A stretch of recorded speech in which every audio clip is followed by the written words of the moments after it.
कि इस वीडियो में हम अनइक्वल इंटरपोलेशन के बारे में पढ़ेंगे। इससे पहले जो हमने इक्वल इंटरपोलेशन के बारे में वीडियो बनाई थी बच्चों, जो कि इस चैनल पर हैं सारी, कुछ वीडियो जो है बच्चों हमारी जो न्यूमेरिकल एनालिसिस या न्यूमेरिकल मेथड कह दीजिए, इस सब्जेक्ट्स की वीडियो हमारे दूसरे चैनल पर हैं। तो अगर आप उनको भी देखना चाहते हैं तो मैं इस वीडियो के डिस्क्रिप्शन में लिंक सेंड करूँगा, तो आप वहाँ जाकर वो वीडियोज़ भी वॉच कर सकते हैं।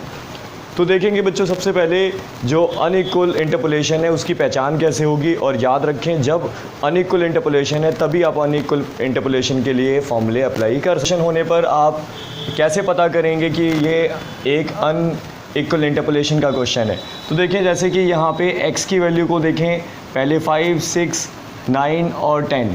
तो अगर हम इन दोनों के बीच में डिफरेंस को देखें तो 1 का डिफरेंस है, और इन दोनों के बीच में डिफरेंस देखें तो 6 और 9 मतलब 3 का डिफरेंस है। इन दोनों के बीच में डिफरेंस देखें तो 2 का ही डिफरेंस है 9 और 11 के बीच। तो बच्चों यहाँ पे आपको जो वैल्यू फाइंड आउट करनी है वो x10 की वैल्यू को फाइंड आउट करना है। इसका मतलब इससे पहले इक्वल इंटरवल हुआ करते थे, बीच में गैप बराबर हुआ करता था x के बीच, लेकिन यहाँ पे गैप जो है वो कम या ज़्यादा है। और फिर उसके करस्पॉन्डिंग y की वैल्यूज़ आपको गिवन है बच्चों यहाँ पे। तो यहाँ पे आपको फॉर्मूला अप्लाई करना होगा fx is equal to x minus 1 x minus 2 dot dot dot x minus n upon, काफ़ी बड़ा फॉर्मूला है बच्चों। अब आपको बस यहाँ पे ये याद रखना है कि यहाँ पे जब आप, तो देखिए बच्चों यहाँ पे x की जो वैल्यू है वो होगी 10, जिस पे आप इस वैल्यू को इवेल्यूएट करना चाहते हैं उसी को आप यहाँ पे x कंसीडर करें। उसके बाद है बच्चों x0 फॉर्मूला, जो कि आप काफ़ी बड़ा देख पा रहे हैं, लेकिन फॉर्मूला काफ़ी आसान है। इसकी ट्रिक्स को समझेंगे फिर आप कहेंगे कि फॉर्मूला जो कि हम यूज़ करने वाले हैं काफ़ी ज़्यादा इजी है। तो देखें, सबसे पहले यहाँ पे बच्चों आप इनको लिख लीजिए। जब सॉल्यूशन करेंगे तो सबसे पहला काम होगा हमारा कि हम यहाँ पे जो x और y की जो वैल्यूज़ हैं उनको नोट डाउन करें। जिस फंक्शन की वैल्यू को आप निकालना चाहते हैं आप उसको x कंसीडर करेंगे। x की वैल्यू 10 है और x0 5, x1 जो है वो 6 लेंगे, x2 की वैल्यू को 9 लिखेंगे, x3 की वैल्यू को 11 लिखेंगे। अब इनके करस्पॉन्डिंग वैल्यू जो y की वैल्यूज़ हैं उनको लिख लीजिए। y की जो वैल्यूज़ है वो है 12, तो y0 12 होगा, और y1 जो है आप उसको लिखेंगे 13, और y2 की वैल्यू को लिखें आप 14, और y3 की वैल्यू को आप लिखेंगे 16। तो अब बच्चों इस फॉर्मूले को आप यूज़ करें, तो इसके लिए आपको लिखना होगा fx, और जिसमें आपको सबसे पहले x को यूज़ करेंगे 10, और उसके साथ आपको सबसे पहले यहाँ पे x0 को लेना है इस वाली वैल्यूज़ के अंदर। तो जब आप x0 को लेंगे तो अब आप x में से इन तीनों वैल्यूज़ को सब्ट्रैक्ट करेंगे, तो उनको लिख लीजिए। तो सबसे पहले 10 माइनस 6, और फिर इसके बाद 10 माइनस 9 लिख लीजिए, और 10 माइनस 11 लिख लीजिए। आप इसको हिडन कर लीजिए, और आपको याद रहे कि आपको x की वैल्यू से इन तीनों वैल्यूज़ को माइनस करना है।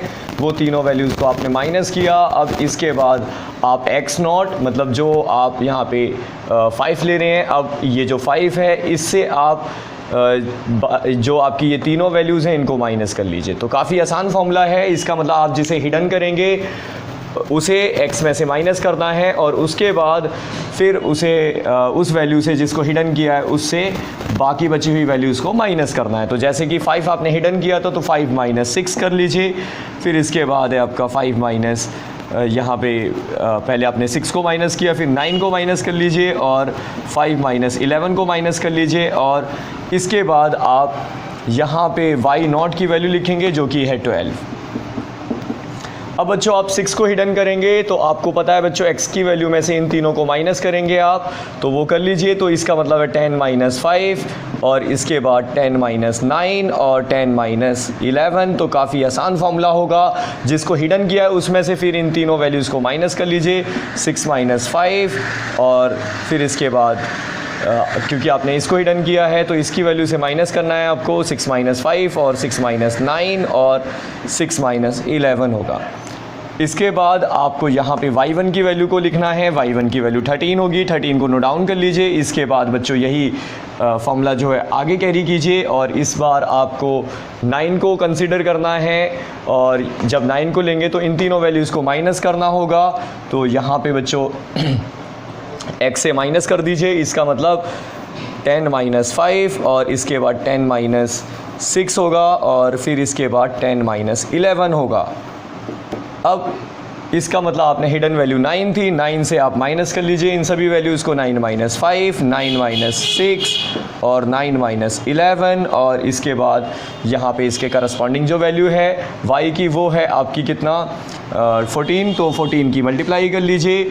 ऐसे ही बच्चों फिर आपको आगे अब 11 को चूज़ करना है। जब 11 को चूज़ करेंगे तो अब आपको यहाँ पे लिखना है x को हिडन कर लीजिए और बाकी सभी वैल्यू को x में से माइनस कर दीजिए, तो ये होगा आपका 10 माइनस 5 और 10 माइनस 6, 10 माइनस 9, और फिर इसके बाद आप यहाँ पे लिखेंगे ये जो आपने 11 को माइनस किया था, 11 की मतलब 11 को हिडन किया था, तो 11 की वैल्यू में से इन सभी को माइनस कर दीजिए जिनको ऊपर आपने माइनस किया है। तो 11 माइनस 6, 11 माइनस 9, और इसके करस्पॉन्डिंग जो y की वैल्यू है वो है y3, और उसको आप मल्टीप्लाई में लिखेंगे यहाँ पे। अब इनको बच्चों आपको सॉल्व करना होगा, तो इनको माइनस कर लीजिए और फिर इनको जब सिंप्लीफाई करेंगे तो देखते हैं कितना रिजल्ट आता है। सिंप्लीफाई करेंगे 10 में से 6 को माइनस कीजिए, 4 आएगा, यहाँ 1 आएगा, यहाँ पे -1 आएगा। ऐसे डिनोमीटर में यहाँ पे 5 में से 6 माइनस करेंगे -1 आएगा, और ये -4 आएगा, फिर यहाँ पे -6 आ जाना है इंटू 12।